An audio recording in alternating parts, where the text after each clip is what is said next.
I'm Tim Malloy with the Civic Association, and this is Palm Beach TV. For the first time in 7 months, Town Council members met face-to-face, mask-to-mask, in person in Town Hall this week. Last week we told you about all the preparations they were making to make sure that the chambers were safe from COVID-19. Well, it was, and they met, and they discussed a lot of very important things which will affect the town's future. Here's Wendy Rutledge. Hi, Tim. We are down here in the 100 block of Sunrise. That is the block that's closest to the beach. And things are changing here. These are new parking kiosks. And on Friday, October 16th, these kiosks are going to go live, which means higher priced parking, and you can't park for as long.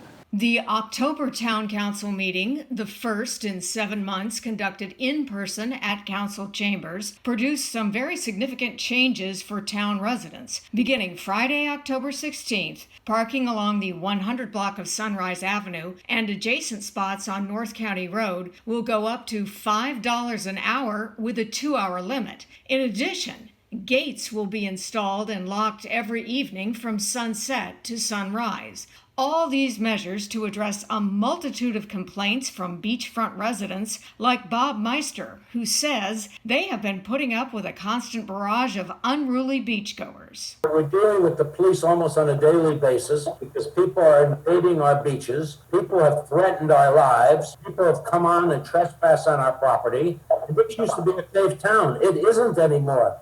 So we're here on Route Trail, which for the past 100 years or so has been open to the public for beach access.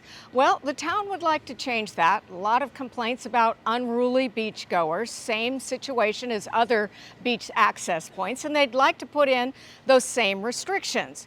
There's only one problem. Who owns Route Trail?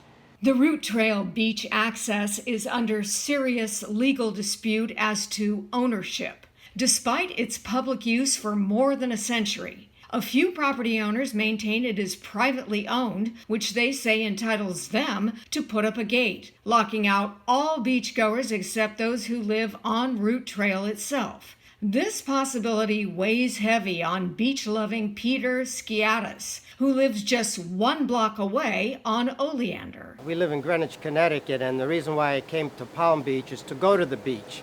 Had I known that was an issue many years ago, then I would not have bought on Oleander, which is only the very next block from Route Trail for those people who are not familiar where Oleander is.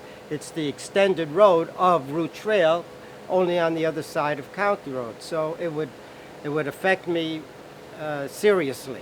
Since the property ownership question appears both legitimate and unresolved, the town attorney had this advice for council. I'm not sure that you as a council can make a determination today as to whether this is private or public. If it's public, the town wants to cooperate with the owners and gate the property and put up signs the same way they have done on other property. But if it's private, then we will allow the owners to put up a gate. Town council has its hands full with this one. We will keep you posted as the tussle over ownership of Route Trail and the consequence for residents plays out. Still in hurricane season here, and a tropical disturbance approaching the Lesser Antilles deserves at least a little bit of watching right now. Because 2020 is a La Nina year, forecasters expect late season storm activity to increase in October and possibly even carry into November.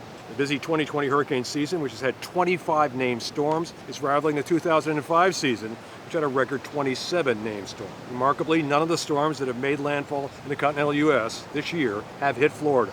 Thank goodness. October storms often threaten Florida as they move north, then northeastward. So don't relax quite yet.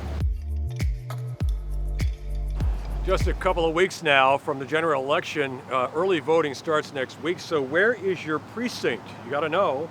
Wendy Rutledge takes a look at Palm Beach, the town of, and where you can vote. Tim, we're here at the St. Edward's Parish Center. It is one of 3 polling places on the island. And since Monday, October 19th, is the start of early voting, we thought we'd fill you in on where you can cast your vote. For the north end of the island, St. Edward's Parish Center is your polling destination. That includes residents who live on the north side of Seaspray Avenue, all the way to the north end of the island. St. Edward's services precincts 1390 and 1392.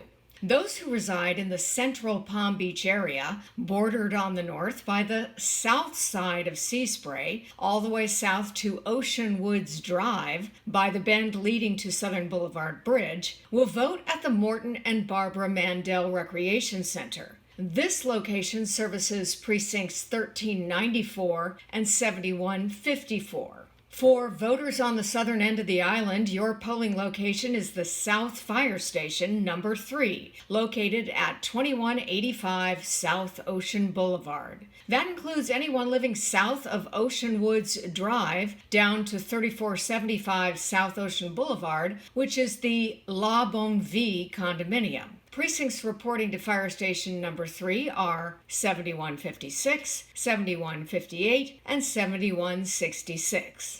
As you can see, the 3 polling sites each service multiple precincts. So how do you find out what precinct you are in? 2 easy ways. If you received a sample ballot, your precinct number will be in the upper left corner. Otherwise, simply log on to the Precinct Finder tab on the Palm Beach County Supervisor of Elections website, pbcelections.org/voters/precinct finder. Once there, just type in your address and your precinct will pop up. If you would like to vote by mail, there is still time to request a mail-in ballot. Just log on to pbcelections.org/voters/mail ballot request service and fill out the request form. Finally, if you want to vote before the November 3rd general election, early voting starts Monday, October 19th. There are no early voting sites on Palm Beach Island, so for North Enders, the closest early voting site is the West Palm Beach City Hall at 401 Clematis Street. For South End Islanders, the closest early voting site is the library at 4020 Lantana Road in Lake Worth. There are many options, but what is critical is that no matter what you choose, mail-in ballot, early voting, or at the polls on Election Day, make sure to cast your all-important vote. Part of our mission here at the Civic Association is to provide you with unbiased information during election seasons on candidates and issues. Wendy Rutledge now with an event that will do just that. Tim, this Friday, October 16th, the Palm Beach Civic Association will host another candidates forum, this time for candidates running for the Port of Palm Beach Commission. And as it turns out, issues that affect the port can also affect the quality of life for Palm Beach. Friday, October 16th, the Palm Beach Civic Association will once again host a forum featuring candidates running for the Port of Palm Beach Commission. 3 of the 5 candidates have accepted our invitation to participate. Running for the Group 1 seat, Wayne Richards. Group 2, Catherine Waldron. And for Group 3, Roderick Clark. Group 2 candidate Mike Wayland and Group 3 incumbent Jean Enright did not respond to our invitation. The forum is sponsored by the Stanley M. Rumbo Jr. Legacy Society and will be hosted by veteran news anchor Jim Sackett. Topics will include candidates' views on dredging to allow for larger ships to enter the port, commercialization of the area surrounding the port, and other topics of interest. Please watch for an email sent directly to our members this Friday afternoon, October 16th, with a link to this informative event, or visit our website at palmbeachcivic.org. This is Wendy Rutledge reporting. It just didn't look right, said Craig Pollock, longtime Town of Palm Beach lifeguard here at Midtown Beach. The other day, he and fellow lifeguard Lex May looked down the beach way out, and Craig saw something that alarmed him, 2 heads bobbing in the water. They hopped on their ATV in a hurry, got down there, and then they realized this was a life or death situation. Carla Felter looks eastward at the beauty of the sparkling Atlantic on a beach she was drawn to when she moved to Florida from Connecticut 2.5 years ago. Just a few days earlier, in the same location, she was in a fight for her life, caught in a rip current. Within a few, probably 10 to 20 seconds, I realized, oh, I'm not getting anywhere. But there is more to Carla's story. An avid surfer, she'd come ashore in a rain squall. When she peered through the rain, she saw a young man, a fellow surfer, struggling in a powerful rip current 100 yards out. She decided to paddle out on her own board to try to save him. Soon enough, a bigger wave came after the rain and ripped the board out of my hand as I was trying to give it to him. And he was just exclaiming that he was tired. Both were stuck treading water, unable to get to shore. And though well-schooled on how to survive, Carla grew desperate. After treading water for a few minutes, I definitely realized how serious of a position we were in. And, you know, you're trying to think of everything you've heard your whole life, from what lifeguards say to your parents when you're young: swim parallel to the shore, don't try and fight it. And that's all running through your head. But I think when you're in and out of panic, you're just still exhausted, and you're trying to, it's hard to keep a clear head, but it's probably, one of the most dangerous situations I've been in. From well down the nearly abandoned beach, two Town of Palm Beach lifeguards, Craig Pollock and Lex May, saw them and reacted. They lost their one flotation device that they might have had, so then they both got pulled right into the gut of the rip current. Craig and Lex got them to safety. Exhausted but okay, the two strangers went their separate ways. The lifeguards went back to work, all realizing how treacherous the ocean can be and how precious life is. A lot of people would have stayed on the shore. Why did you go? You didn't know this guy, right? Mm-mm. Why did you do this?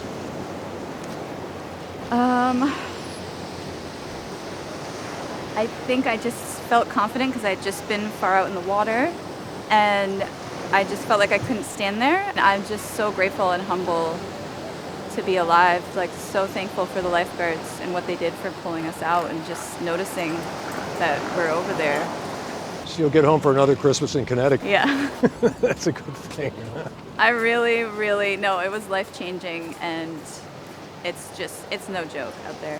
What a lot of people don't know, and veteran lifeguards will tell you, that often the person who's the rescuer, the person trying to do something heroic, ends up in trouble themselves and sometimes can be a drowning victim. Not in any way to diminish what Carla did that day. I'm Tim Malloy for Palm Beach TV and the Civic Association, where membership matters. If you are a member, we hope you'll rejoin. If you aren't, we'd love it if you joined us. And a reminder, we've said it a lot, you've heard it too much, but it still stands. Please wear a mask. Not a law, but in this town, it's considered selfish if you don't. Everybody can get one. Please continue to wear it. We're not out of the danger zone yet. We'll see you soon.